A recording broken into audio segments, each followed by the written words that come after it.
우리가 보통 지식이 있고 지혜가 있잖아요. 지식과 지혜는 완전히 다릅니다. 지식은 보고 듣고 습득하는 것을 우리가 보통 지식이라 그렇게 이야기해요. 근데 여러분, 지식을요, 아무리 많은 지식을 가졌다 할지라도 그걸 잘 활용하지 못하고 그걸 잘 적용하지 못하면 그 지식은 우리 인간의 삶에, 내 삶에 별 도움이 안 돼요. 어떻게 보면 지식은 죽은 지식입니다. 지식은 지식에 불과해요. 그럼 지혜는 뭐냐면 내가 가진 지식을 보고 듣고 습득한 내가 가진 지식을 잘 활용하는 것, 잘 적용하는 것을 가리켜서 우리는 지혜라 그렇게 이야기합니다. 우리는 지식 있는 사람보다 어떤 사람이 되어야 하냐면 지혜 있는 사람이 되어야 합니다. 지혜는 살아있는 지식이에요. 살아있는 지식. 근데 지식만 갖고 있다는 것은 죽은 지식이라 그렇게 이야기합니다. 제가 왜 이야기를 하냐면요, 오늘 지혜로 행하라 이렇게 말씀하고 있거든요. 지혜스러운 사람이 되라 이 말이에요. 지혜로 행하라. 지식 있는 사람보다 어떤 사람이 되냐면 지혜 있는 사람이 되라. 그러니까 다 그런 것은 아닌데 대체적으로 지식 있는 사람이 또 지혜로운 것은 사실이에요. 근데 꼭 그것이 성립된 건 아니에요. 지식은 많이 있는데 지혜롭지 못한 사람이 있고요. 저 사람은 지식은 없는데 지혜로운 사람이 있지 않아요. 그러니까 우리 예수 믿는 사람은 어떤 사람이 되느냐면 지혜로운 사람이 되어야 돼요. 믿으면 아멘. 탈무드에 있는 이야기인데요. 어떤 부부가 소통이 안 되는 거예요. 대화가 안 돼요. 이 두 부부가 만나면 맨날 그냥 다툼하고 싸움나고 그러는 거예요. 이렇게 살아서 뭐하나? 이 두 부부가 합의를 했어요. 이렇게 살 바에야, 싸고 살 바에야 차라리 이혼하자. 그러니까 그 이혼의 조건이 뭐냐면 모든 것을 똑같이 나누기로 하고 이혼하기로 한 거예요. 집도 재산도 자녀도 똑같이 나누고 있어요. 그러니까 돈도 딱 반 나눴어요. 그럼 집도 딱 반 나눴어요. 팔아서 이제 정리해. 근데 문제는 뭐가 문제였느냐면 자식이 2명이면 좋았을 뻔한데 자식이 3명 있어요. 어떻게 나눠요, 3명이면? 1.5로 나눌 수 없잖아요, 여러분요. 그렇죠? 문제가 이제는 다 재산도 돈도 다 반반씩 나눴는데 자식이 3명이니까. 그래서 이 두 부부가 고민 끝에 누구를 찾았냐면 랍비를 찾아갔죠. 그러니까 유대인들은 랍비하면 선생이거든요. 스승이거든요. 랍비를 찾아갔습니다. 그래서 자초지종을 이야기합니다. 우리가 이혼하기로 했고 모든 돈과 재산을 이렇게 반반 나누기로 했습니다. 그러니까 이 랍비가 근데 자식이 3명인데 어떻게 합니까? 라고 물으니까 이 랍비가 뭐라고 이야기하냐면 그러면 방법이 하나 있지요. 자식 하나를 더 낳으세요. 자식 하나를 더 낳으면 됩니다. 말이 맞잖아요, 그러면. 근데 이 두부가 맞는 말이거든요. 자식 하나를 더 낳기로 했어요. 자식 하나를 더 낳기로 합의를 해서 자식 하나를 더 낳으면서 사이가 좁아지고 그래서 어떻게 했어요? 잘 살았다는 이야기예요. 이게 지혜예요, 지혜. 이런 것을 가리켜서 우리가 지혜롭다 하는 거예요. 지혜롭다. 그러니까 우리는 예수 믿는 사람들은 어떤 사람이 되냐면 지혜로운 사람이 되어야 돼요. 오늘 성경 5절에 보면 외인에 대해서는 지혜로 행하라. 외인에 대해서는 이 지난주 말씀과 연결된 말씀이거든요. 지난주 말씀과 우리가 새 사람이 해야 할 일은 뭔가? 새로운 사람이 해야 할 일은 뭔가? 다 잊어버렸죠. 뭐 해야 한다고 그랬어요? 네? 새 사람이 뭐 해야 한다고 그랬어요? 다 잊어버렸잖아요. 일주일 만에. 사실 저도 잊어버렸어요. 새 사람이 해야 할 일은 기도하는 일, 기도하는 일. 무슨 기도를 해야 하느냐? 전도의 문이 열릴 수 있도록. 그래서 복음의 비밀을 잘 전달할 수 있도록 바울이 골로새 교회에게 기도를 요청하죠. 생각나시죠? 기도, 전도예요. 여기 외인에 대해서는 예수 믿지 않는 사람들을 우리가 어떻게 대할 것인가, 어떻게 대해야 하나. 이게 지난주 이제 전도가 연결되는 말씀이거든요. 예, 복음의 비밀을 잘 전달할 수 있도록 기도해다오. 그래서 우리가 이제 예수 믿지 않는 사람들은 우리가 어떻게 대할 것인가. 우리가 예수 믿는 사람들이 예수 믿지 않는 사람과 관계없이 살아갈 수는 없잖아요. 그렇잖아요. 속세를 떠나든지 우리는 늘 세상에 살면서 죽을 때까지 늘 믿는 사람이든 믿지 않는 사람들 관계 속에 살아가는 거예요. 여러분 주변에 예수 믿는 사람이 많아요? 예수 믿지 않는 사람이 많아요? 믿지 않는 사람. 아는 사람 훨씬 더 많잖아요. 우리가 안 믿는 사람들을 내가 믿는 사람으로서 어떻게 내가 대하는가? 왼수시 대하는가? 적듯이 대하는가? 아니면 그냥 허물없이 친구처럼 대하는가? 우리가 예수 믿지 않는 사람들을 어떤 관점에서 바라봐야 하는가?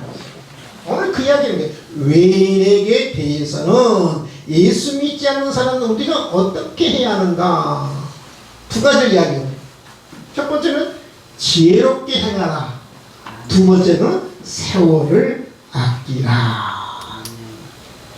지혜롭게 행하라. 예수 믿지 않는 사람들을 뭐 적대시 한다든지 왼수시 한다든지 그러지 말고 지혜롭게 행하라.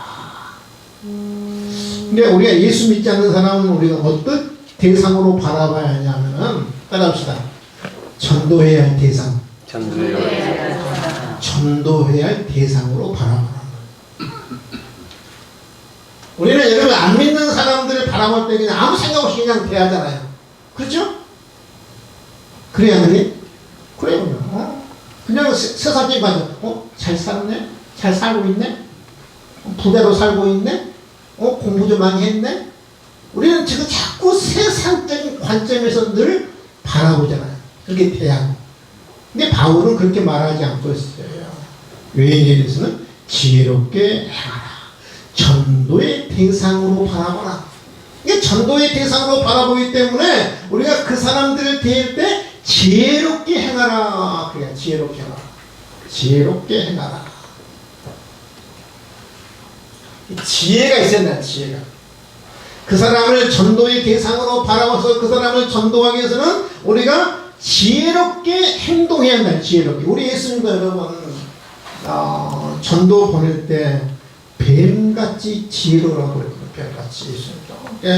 마태복음 10장 16절에 보면 보라 내가 너희를 보냄이 양을 이리 가운데 보낸 것 같도다. 양은 예수님의 제자들 이야기, 예수 믿는 사람들 이야기하고 이리는 세상 사람들. 세상 사람들이 예수 믿는 사람을 볼 때 좋은 눈은 안 바라봐요. 좋은 시각을 안 바라보면서 무슨 단점이 있는가, 무슨 허물이 있는가, 무슨 약점이 있는가 자꾸 그런 관점을 바라보거든요. 그렇기 때문에 뱀같이 지혜롭고 비둘기같이 순결하라. 뱀같이 뱀. 뱀 좋아하는 사람 있어요? 없어요. 싫어요. 우리 교회 뱀 좋아하는 사람 한 사람 있어요. 뱀 보면 그냥 구워 먹는 사람 있어요. 저는 이 지구상에 제일 무서운 동물은 사자도 아니고 호랑이도 아니고 코끼리도 아니고 제일 무서운 동물은 징그러운 동물은 뱀이거든. 뱀. 근데 뱀만 보면 그냥 잡아먹는 사람도 있어요. 제가 누구라고 말 안 하겠습니다. 있어요. 뱀같이 지혜로라. 예, 여러분, 뱀은 우리가 볼 때 그 징그럽지만, 야, 옛날에 그 그리스 그 신화부터 쭉 보면 뱀은 무슨 상징이냐면 지혜의 상징이에요. 지혜의 상징. 창세기 보면 우리 인간을 그 유혹할 때, 인간을 무너뜨릴 때, 이 사탄이 누구를 통해서 인간을 무너뜨리냐면, 유혹하냐면 뱀을 통해서. 이게 옛날에 그리스 신화부터 뱀은 지혜의 상징이에요. 뱀은 여호와 하나님이 지으신 들 중에 가장 강교하니라. 강교한다는 그 히브리의 뜻은 뭐냐, 단어는 뭐냐, 아롬이라는 단어인데요. 그러니까 이것을 나쁘게 사용하면 강교하다, 긍정적인 좋게 쓰기 단어를 해석하면 지혜롭다는 말이에요. 그러니까 우리는 이게 나쁜 의미로 그냥 강교하다는, 원래는 여호와 하나님이 지으신 들 중에 가장 지혜로우니라 그래요. 그러니까 예수님이 이 말씀을 인용해서 뱀같이 지혜로워라 그래. 뱀같이. 뱀은 정말 지혜로워요, 여러분. 실제로 뱀은 지혜롭습니다.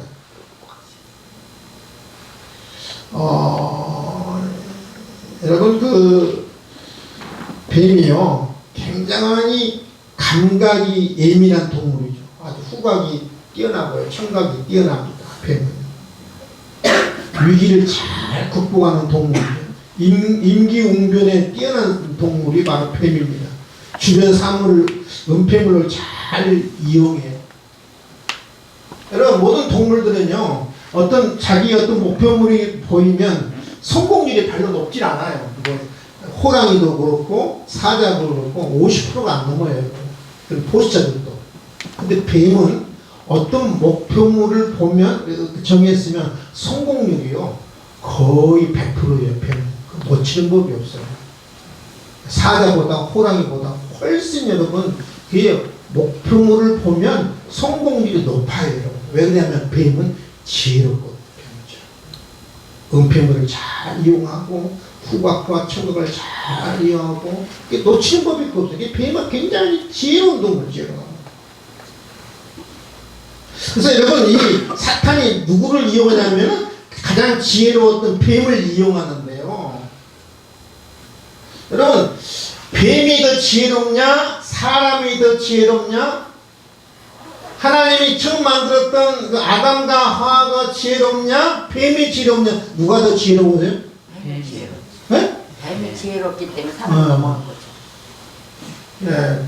뱀이 동물 중에서는 지혜롭지만 그래도 우리 하나님 형상대로 창조했는데 뱀보다는 낫죠. 그래도 만물의 영장인데. 그러니까 넘어갔어요. 근데 여러분 보세요. 뱀이 지혜로운 동물인데 자기보다 더 지혜로운 사람을 유혹해서 사람을 넘어뜨린 게 바로 뭐냐면 뱀이에요. 뱀이에요. 이 뱀이 그만큼 여러분 지혜로워요. 자기보다 더 지혜로운 자를 넘어뜨린 것이 바로 뱀이거든요. 얼마나 뱀이 지혜로워요. 여러분, 뱀은요 굉장히 사람을 넘어뜨릴 때 연구를 많이 해요. 인간의 약점이 뭔지, 인간의 단점이 뭔지, 인간의 장점이 뭔지, 인간의 강한 점이 뭔지, 인간의 어떤 본능이 뭔지, 어떤 본성을 갖고 있는지 뱀은 굉장히 사람을 유혹하기 전에 먼저 연구를 많이 했어요. 뱀은. 여러분, 그냥 이 뱀이 그 아담과 하와를 유혹한 게 아니에요. 많은 연구 가운데 이 아담과 하와를 넘어뜨린 거예요. 많은 연구 가운데. 뭐가 제일 약점인가? 이 사람의 그 본능을, 어떤 본능이 가장 강한가? 뱀은 그래서 알아차린 거예요. 사람은요, 가장 강한 본능이 뭔지 아세요? 남을 다스리려고 하는 본능, 남을 통치하려고 하는 본능, 다른 사람보다 더 높아지려고 하는 본능. 그 본능이 가장 강해요, 사람. 누구든지 다 그런 본능이 있어요. 남을 다스리고, 남을 지배하고, 남을 통제하고, 남을 통치하고. 그래서 여러분 독재가 있는 거고요. 우리 인간의 본능 다 그런 본능이 있어요. 그래서 이 뱀이 그 본능을 이용한다고요. 거기에 어떻게 이용하냐면은 창세기 3장 5절에 보면은 이 뱀이 아담과 하와에게 이렇게 이야기합니다. 너희가 그것을 먹는 날에는 선악과를 먹는 날 너희 눈이 밝아져 하나님같이 된다는 거예요. 하나님 모두 인간들이 위해 군림하잖아요. 통치하잖아요. 통제하잖아요. 다스리잖아요. 너 하나님같이 돼. 너 하나님처럼 다스리고 싶지 않아? 통치하고 싶지 않아? 군림하고 싶지 않아? 높아지고 싶지 않아? 우리 인간은 전부 다 뭐냐면 높아지려고 하는 본능이 있고 인정받으려고 하는 본능이 다 있는 거예요. 그것을 이용하는 거예요. 하나님같이 되어 선악을 알 줄 하나님이 안다는 거예요. 그래서 하나님을 먹지 말아야 한다는 거예요. 그러면 뱀이 얼마나 여러분 강경한 거 보세요. 이 뱀같이 지혜로 하는 거예요. 지혜를 이용하는 거예요. 지혜를 활용하는 거죠. 우리가 여러분 안 믿는 사람들을 전도하기 위해서 연구를 많이 해야 합니다. 그냥 옛날식으로 예수 천당 불신 지옥하면 다 도망가요. 다 연구를 많이 해요. 저 사람의 고향이 어딘지, 저 사람이 취미가 뭔지, 저 사람이 무엇을 좋아하는지, 저 사람이 어떤 음식을 좋아하는지, 저 사람의 그 정치 성향은 뭔지, 보수인지 진보인지, 그 사람의 어떤 고향까지 다 연구를 해야 돼요. 그래서 그 전도할 때 바로 그런 지혜롭게 하라고 하는 바로 그 말이에요. 뱀같이 인간의 그 약점, 인간의 그 본능까지 다 이용해서 뱀이 인간을 유혹하잖아요. 전도할 때 뱀같이 다 그것을 장점, 단점, 취미, 음식 다 그걸 지혜롭게 우리가 접근해야 하는 거예요.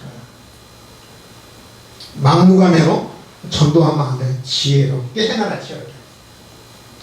이게 전도회가 가는 거예요. 전도회가. 이게 바울도 여러분 이렇게 이야기해도 바울도 막무가내로 전도하지 말라. 바울도 이렇게 이야기합니다. 고린도서 9장 20절 23절 유대인들에게 내가 유대인같이 된 것은 유대인들을 얻고자 하며 율법 아래에 있는 자들에게 내가 율법 아래에 있지 아니하나 율법 아래에 있는 같이 된 것은 율법 아래에 있는 자들을 얻고자 하며 율법 없는 자들에게 내가 하나님께 율법 없는 자가 아니요 도리어 그리스도 율법 아래에 있는 자에나 율법 없는 자 같이 된 것은 율법 없는 자들을 얻고자 합니다. 약한 자들에게 내가 약한 자 같이 된 것은 약한 자들을 얻고자 하며 내가 여러 사람의 여러 모습이 된 것은 아무쪼록 몇 사람이라도 구원 얻고자 함이니. 조금 더 쉽게 이야기해. 바울은 우리 옛날에 여러분 그 단어가 한참 유행일 때 있었는데요. 눈높이 교육이라는 들어보셨죠? 그렇죠? 눈높이 교육. 그러니까 바울은 눈높이 전도했다는 눈높이. 눈높이 교육이 뭐예요? 그 어린 아이의 눈에 맞춰서 수준에 맞춰서 접근하고 교육하는 것을 눈높이 교육이라고 하잖아요. 들어보셨어요? 안 들어보는 사람이 제가 요즘 깨달은 게 있잖아요. 우리 이제 외손녀 이름이 온유잖아요. 우리 온유가 우리 집에 들어오면 저하고 제 아내하고도 달라요. 맞지 않나요? 저는 아내는 항상 보면 제 온유가 들어오면 덥석 앉더라고요. 저는 어떻게 맞이하겠어요? 서서 맞이해요. 그러면 뭐가 눈높이예요? 제가 알았어요. 왜 손녀들이 손자들이 할아버지는 안 좋아하고 할머니를 좋아하는 줄 알았어요. 할머니들은 벌써 지혜로워. 그래서 애가 오면 애 눈높이 맞춰서 덥석 앉는 거예요. 덥석 앉아서 맞이하는 거예요. 그럼 저는 뭐 어떻게 해요? 딱 서서 오늘 왔니? 그러고. 그러면 애를 보려고 그러면 쳐다봐야 하잖아요. 벌써 그것도 불편한 거예요. 그러니까 접근 방법이 제 아내는 아이의 눈에 맞추고 대화도 달라요. 대화도. 그 어린아이 그 목소리 내는 거예요. 오늘 왔니? 그러는 거예요. 저는 딱 서서 오늘 왔니? 그럼 누구를 좋아해요? 할머니를 좋아하죠. 할머니를. 어린아이도 잘 안 와. 자꾸 아는 할머님한테 가는 거예요. 바로 그 이 말은 뭐냐면 눈높이 교육이고 전도할 때도 눈높이 전도법이죠. 눈높이 전도법. 여러분 우리 하나님이 나를 구원하실 때 보면은요 눈높이를 낮춰서 나를 구원하셨어요. 여러분 우리 예수님이 이 땅에 오실 때 하나님이셨잖아요. 그렇죠? 하나님이셨어요. 영원한 성 제2의 하나님이셨어요. 성자의 하나님이셨어요. 영원히 계신 하나님이셨어요. 근데 그분이 나를 구원하시기 눈높이를 낮추신 거예요. 사람의 모양으로 오신 거예요. 사람의 모양. 눈높이를 낮춰서 사람의 모양으로 오셔서 내 죄를 위해서 십자가에 돌아가신 거예요. 우리 하나님도 나를 구원하셔서 눈높이를 낮추신 거예요. 그러니까 너희도 다른 사람을 구원하기 위해서는 눈높이를 낮춰라. 네 수준에서 바라보지 말고 네 수준에서 말하지 말고 그 사람의 수준으로 들어가서 말하고 대화하라. 바로 그것이 뭐냐면 지혜롭게 행하는 거다. 아멘. 아멘. 가난하면 그 사람이 내가 가난한 자 입장에 서서 이 말을 해야 돼요. 저 사람이 부자면 내가 그 부자의 입장에 서서 말을 해야 돼요. 저 사람이 정치 상향이 여러분 저는 정치는요 진보건 보수건 여러분 정답이 어디 있어요. 진리 외에는 정답이 없어요. 욕하지 마세요. 저 사람은 보수네 꼭 인정해줘야 돼요. 받아들여야 돼요. 진보 있고 보수 있잖아요. 저는 100% 받아들이거든요. 여러분 이 세상은요 정답은 없어요. 진리가 아니에요. 참이 아니에요. 우리 하나님 말씀만이 참이고 진리예요. 믿으시면 하면 여러분 욕하지 마세요. 저 사람 보수에서 욕하면 안 되고요. 지금 여러분 이 세상에 정답이 어디 있어요? 참이 어디 있어요? 옳게 행하는 것이 정이고 발휘하지 않은 것이 부지요. 그 사람이 옳게 사느냐 옳게 행동하느냐에 여러분 달려있는 거지. 이놈 얼마나 달릴 수 있어요. 근데 전도하는데 저 사람이 보수예요. 근데 전도하는 사람이 나는 진보를 막 가서 보수를 욕을 해요. 그럼 뭐예요? 논쟁이 되는 거예요. 싸움이 되는 거예요. 그러면 보수 입장에서 어떻게 마음이 상해요. 교회 가자면 뭐라고 그래요? 너나 잘 믿어 그래요. 그래 안 그래요? 나는 비록 진보일지라도 뭐가 우선이냐면 전도가 우선이에요. 나 진보일지라도 보수 입장이면 보수라고 그러면 보수 입장에서 말을 해주는 거예요.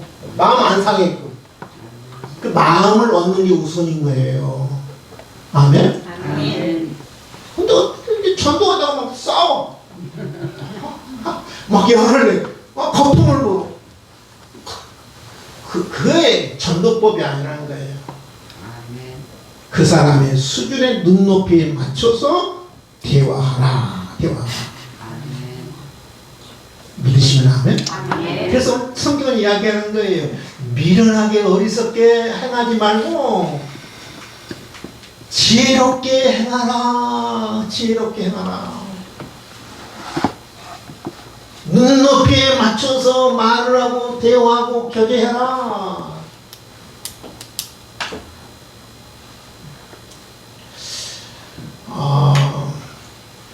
우리가 왜 전도를 해야 하냐면요. 야, 예수 믿기 전에는 그 사람이 많이 배우든 많이 가졌든 성공했든 뭐 실패했든 간에 우리 인생은 그래요. 다 불쌍해요. 비참해요. 비참해. 다 죽어야 하고 죽음을 향해서 달려가야 하고 죽음 위에는 영원한 영벌이 있고 우리 인생은 그 사람이 성공한 사람도 여러분 아무리 부귀영화를 누린 사람도요 성경적인 관점에서 보면 하나님의 관점은 정말 비참한 사람이에요. 예수 밖에 있는 사람 정말 불쌍하고 비참하고 결국은 여러분 성공은 뭐예요? 결국 죽는데요.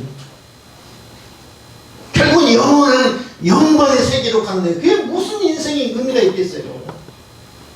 예수 믿지 않는 사람은 정말 불쌍하고 비참한 사람이에요. 아멘. 아멘? 아멘. 우리가 예수를 영접함으로 말미암아 예수를 믿으면 예수님과 하나 됐죠.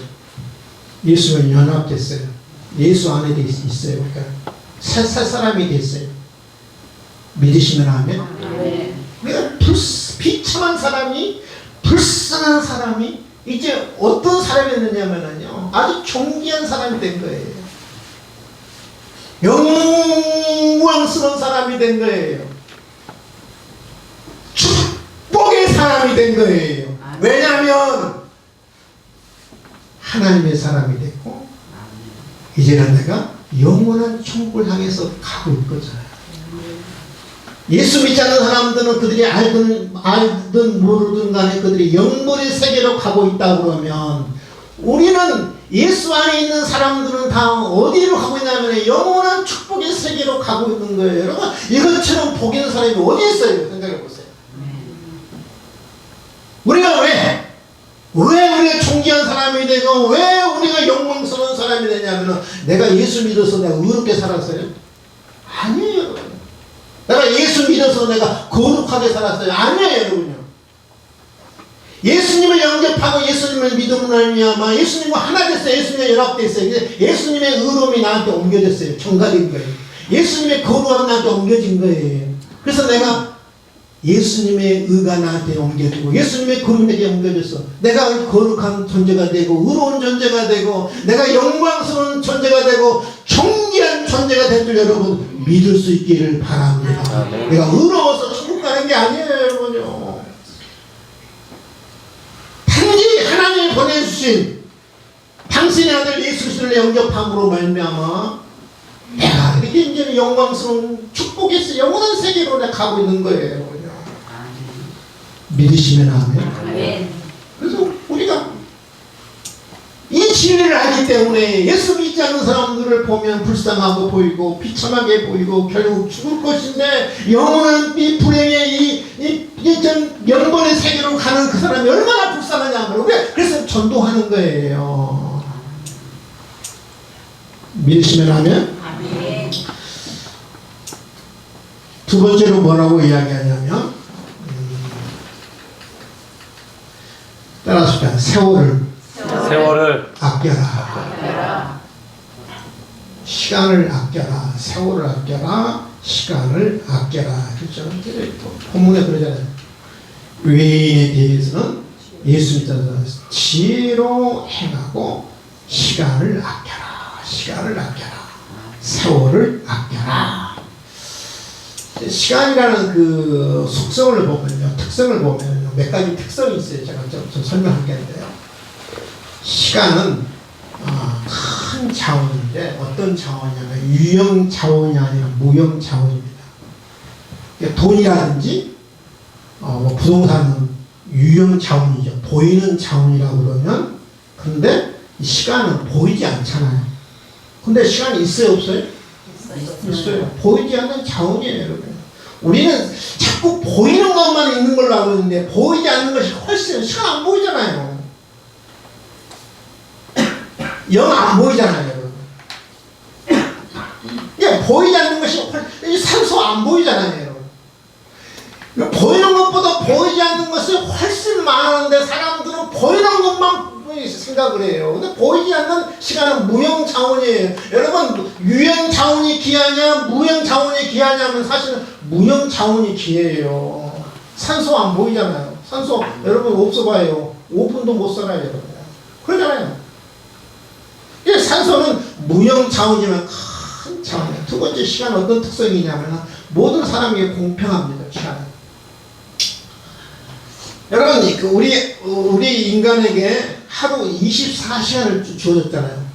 근데 하나님이 착한 사람이 너 착하니까 내가 너한테는 내가 하루에 50시간을 줄게. 저러면 그 악한 사람이 아주 미움. 하나님이 너한테는 내가 10시간 주면 돼. 여러분 안 그래요. 하나님은 가난한 자나 부한 자나 지금 자나 지 없는 자나 악한 자나 여러분 선한 자나 똑같이 하나님은 하루 24시간을 줘요. 시간은 모든 사람에 다 공평이에요. 아멘? 아멘. 모든 사람에 다 공평해요. 시간은요 중요한 건 멈추지 않아요. 그 사람이 사용하든 사용하지 않든 시간은 멈추지 않아요. 시간은 소멸됩니다. 시간은 여러분 이게 멈추지 않기 시간 가게 돼 있어요. 그래서 내가 이것을 잘 사용하든 못 사용하든 그 시간은 가게 돼 있어요. 시간은 소멸되게 돼 있어요. 소멸되게 돼 있어요. 목사님 저기 핸드폰 좀 갖다 주시죠. 한번 여러분 핸드폰 나가고 계시잖아요. 핸드폰 다 한번 꺼지면 해보세요.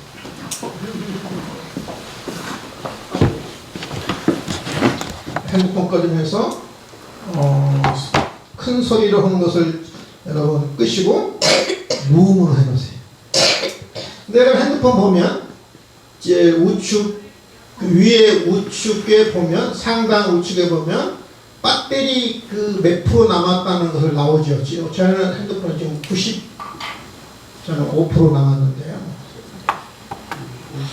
옛날에는 막대기로 이렇게 충전이 얼마 남았다는 걸 이렇게 표시해요. 요즘은 숫자로 나옵니다. 열 마이크도 이게 충전된 거 몇 프로 남았다는 것을 막대기로 이렇게 표시해 주면 한 개가 남았으면 금방 방전된다는 거예요. 그럼 보통 충전을 하루에 몇 번 하나요? 최소 한 번 하잖아요. 그렇죠? 한 서너 시간이면 충전하고요. 그러면 이 방전은 몇 시간 정도 사용하면 방전되나요? 보통. 사용하는 따라 달라요. 와이파이가 안 되면 네, 핸드폰 기기에 따라 다르잖아요. 신 기기는 좀 오래 가고 오래된 기기는 조금 빨리 닳아지고 그 다음에 앱을 얼마나 사용에 따라서 이 방전 시간도 빨라지고 그다음 화면 이게 밝기에 따라서 달라지는 거예요. 기기에 따라서 사용에 따라서 충전을 합니다만은 어떤 사람은 6시간 가기도 하고 어떤 사람은 3시간 만에 다 방전되기도 해요. 근데 여러분 한번 충전된다고 해서 그것이 계속 사용할 수 있는 게 아니잖아요. 딱 한계점이 있어요. 사용 안 한다고 해서 계속 가느냐? 아니에요. 자연 방전되는 거죠. 저는 우리 인간은 그렇다고 봐요.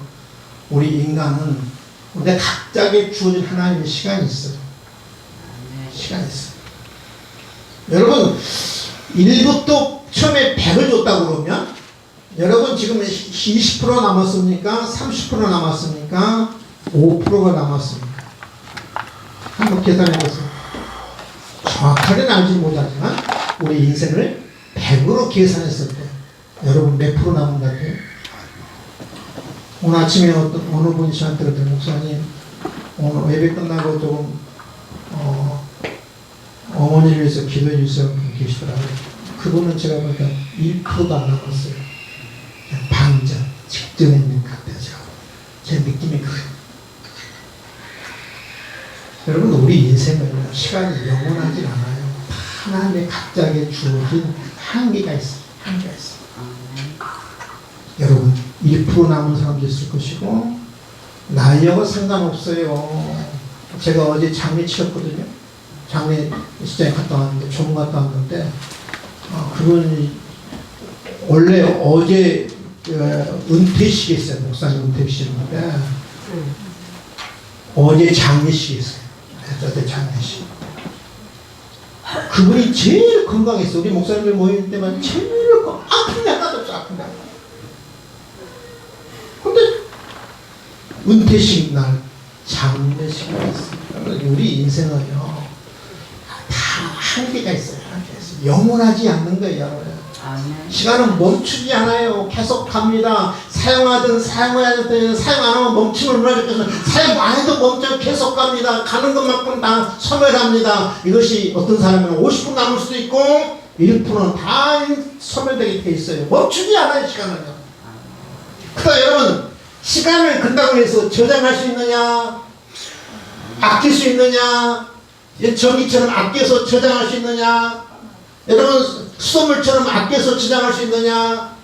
시간 여러분 이 저장할 수도 있는 것도 아니에요. 여러분 저장되고 안 되고, 여러분 아낀다고 해서 아껴지는 게 아니에요. 무조건 시간이 가면 소멸되는 거예요. 소멸되는 거예요. 저장할 수도 없어요. 시간은요. 내가 좀 안 쓰고 나중에 쓰면 얼마나 좋게 저장해가지고. 근데 시간은 안 그래요. 그리고 시간은 여러분 매매도 못합니다. 사고팔지도 못합니다. 남한테 넘기지도 못합니다.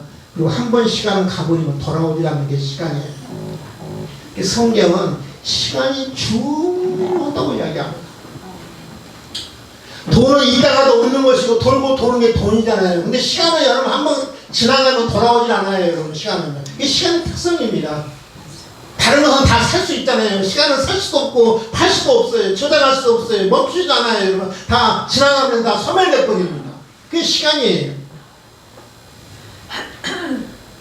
그래서 여러분 오늘 성경은 세월을 아끼라. 그래, 세월을 아끼라. 좀 이해 안 가잖아요. 아니 시간은 저장할 수도 있는 것도 아닌데, 수돗물처럼 전기처럼 저장할 수 있는 것도 아닌데, 근데 오늘 성경은 시간 세월을 아껴라, 시간을 아껴라. 도대체 무슨 말일까? 이 말은 무슨 말이냐면요, 시간을 잘 하나님께 기회를 주실 때 잘 활용해라. 시간을 잘 선용해라. 기회가 줬을 때 잘 붙잡아라. 그런 말이에요. 잘 붙잡아라. 따라합시다. 시간을 잘 붙잡아라. 잘 붙잡아라. 하나님이 주어진 기회를 잘 활용하고 잘 선용하고 잘 활용하라. 붙잡으라는 말이에요. 대부분의 사람들이 그랬잖아요. 시간이 우리에게 여러분 많이 있지 않아요. 하나님이 주어진 기회가 있다고 해요. 그 기회를 잘 선용하고 잘 붙잡고 잘 활용하라는 말이에요. 근데 우리는 전도할 기회가 있어요. 근데 대부분이 저부터 그러죠. 어떤 마음이야? 다음에 하지, 내일 하지, 내년에 하지, 시간은 얼마든지 있어. 그러시죠? 그래 안 그래? 솔직히 그렇잖아요. 하나님은 시간처럼 중요한 게 없는데, 한 번 시간이 흘러버리면 다시는 돌아오지 않고 이게 회복되지 않고, 그런데 그 하나님의 주어진 기회를 붙잡으라는 말이에요. 선용하라는 말이에요. 활용하라는 말이에요. 믿으시면 하면? 여러분 안 믿는 사람 아마 때 한번 교회 한번 갑시다 해보세요. 옳다니 그래 한번 교회 갑시다 한 사람 있어요 없어요? 없어요. 다 거부 못합니다. 근데 하나님이 왜 안 믿는 사람을 나한테 붙여줬느냐? 이유는 하나님 전도하라고 붙여준 거예요. 전도할 기회가 있을 때 잘 사용해라. 소중한 시간을 가장 귀한 일에 사용해라. 가장 가치 있는 일에 사용해라. 그래서 세월을 아끼라. 마지막 하나만 이제 더 말씀 이제 드리고 말씀을 이제 정리하려고 합니다. 저도 그럴 것이고 여러분도 그럴 것이고, 제가 우리 시간은 영원한 시간이 아니라 주어진 시간이 한계 이상 시간이 각자가 있어요. 다 달라요. 저는 각자에게 주어진 시간이 저는 분명히 있다고 믿는 사람이거든요. 내가 오래 살고 싶다고 오래 사라지는 게 아니에요. 짧게 살고 싶다고 짧게 사는 게 아니라 다 주어진, 하나님이 시간의 한계라는 걸 주었어요. 네, 저도 그렇고 여러분도 그럴 것이고 언젠가는 하나님 앞에 부름받아 갈 것인데 나 천국에 다 입성했어요. 근데 거기서 뭐가 가장 감격스럽겠는가? 거기서 어떤 일을 만났을 때 가장 감동적일까? 가장 기쁠까? 생각해 봤어요. 여러분 천국에 있을 때 어떤 일이 가장 감동적이고 감격스러운 일이 있어요? 거기서 예수님을 만나면, 나를 구원하신 예수님을 만나면 물론 감격스럽고 감동스러운 그런 일이죠. 전도한 사람. 이 천국에서 내가 들어갔는데 어떤 사람이 나를 반갑게 맞아주면서 이렇게 말합니다. 목사님이 아니었으면 큰일 날 뻔했습니다. 이렇게 좋은 천국에 올 수 있는 것은 목사님이 나를 전도했기에 내가 이렇게 천국에 올 수 있었습니다. 안 그러면 영원한 영불의 세계에 가서 그렇게 고통받고 살 것인데 목사님이 나를 전도해서 예수님을 믿게 하고 예수님을 알게 해서 내가 이 천국에 왔습니다. 목사님 감사합니다. 여러분 나를 붙들고 감사하다는 말을 들을 때 가장 감동적이고 감격적인 일이 아니겠습니까? 아멘. 아멘. 그래서 바울은 우리에게 이야기합니다. 지혜롭게 행하고 세월을 아끼라. 아멘. 아멘. 기도하겠습니다. 하나님 아버지 감사와 찬송과 영광을 올려드립니다. 하나님 한 생명이 예수를 알고 예수를 영접함으로 말미암아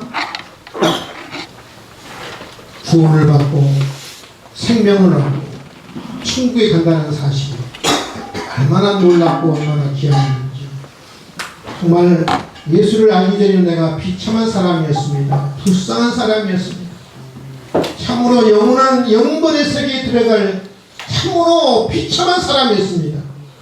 그러나 내가 예수 그리스도를 알므로 말미암아 하나님의 아들 독생자 예수 그리스도를 알므로 말미암아 그분을 영접함으로 말미암아 천국의 환자가 됐고 영광스러운 자가 됐습니다.